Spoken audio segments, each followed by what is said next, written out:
OK, thanks, Michael. Let's get more on the other top story we're following this morning. And the organisers of yesterday's March for Justice events have vowed to continue their campaign, saying they won't let the momentum of yesterday's mass rallies fall away.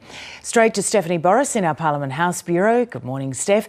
Well, the Minister for Women is standing by her decision not to attend yesterday's rally outside Parliament House. Why is that the case? Good morning, Lisa. Well, Marise Payne says that she doesn't usually make a habit of attending rallies, and that's the reason why she didn't attend yesterday's March for Justice outside Parliament House here in Canberra. Thousands of people gathered on the lawns outside the building here, calling on politicians and urging them to address issues of sexism, misogyny and dangerous workplace cultures.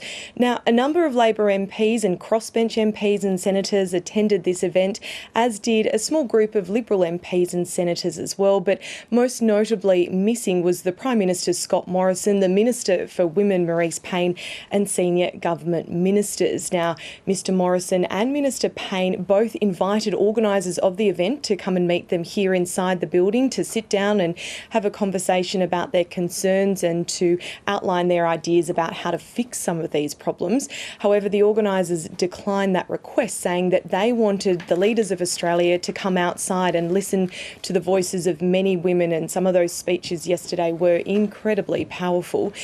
Minister Payne, after the rally had occurred, was asked why she didn't attend. She defended her decision, saying that despite being Minister for Women, this wasn't a rally that she deemed necessary to be part of. Throughout the year, of course, we meet hundreds and hundreds of people. I don't normally attend marches. The Prime Minister does not normally attend marches, but we are very, very willing to engage on the issues. I've been doing that consistently in this role. The Marise Payne last night on 7:30, and there were comments made by the Prime Minister Scott Morrison in question time, Steph, that raised some eyebrows as well. Can you talk us through those?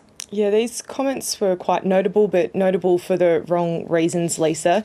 As I mentioned, the Prime Minister didn't attend the rally, but he did address the issues that were raised at these rallies during question time yesterday. I think it's best that I read the quote direct to you. It says, "It is good and right that so many are able to gather and to do so peacefully to express their concerns and their very genuine and real frustrations. This is a vibrant liberal democracy. Not far from here, such marches, even now, are being met with bullets, but not here in this country. This is a triumph of democracy when we see these things take place." So they were the comments that the Prime Minister made during question time yesterday. Lisa, not being shot while peacefully protesting is something I think most people would expect. As you can imagine, a number of people have labelled these comments tone deaf. The Labor leader Anthony Albanese had said not so much a tin ear as a wall of concrete. Jane Hume, who is a Liberal government minister, was asked about the comments late yesterday afternoon, and she downplayed the significance of them. I think wouldn't want to overinterpret that. One of the most important parts of our liberal democracy is we have the right to protest. And we have the right to protest whether it be at Parliament House or whether it be marching streets in capital cities like Melbourne and Sydney or Perth as it was on the weekend. Now, Lisa, it was more than a year ago that the Australian Human Rights Commission actually handed a report to government called Respect at Work, and it was all about working out ways to ensure that sexual harassment no longer occurred at workplaces. This was handed to the government in March of last year.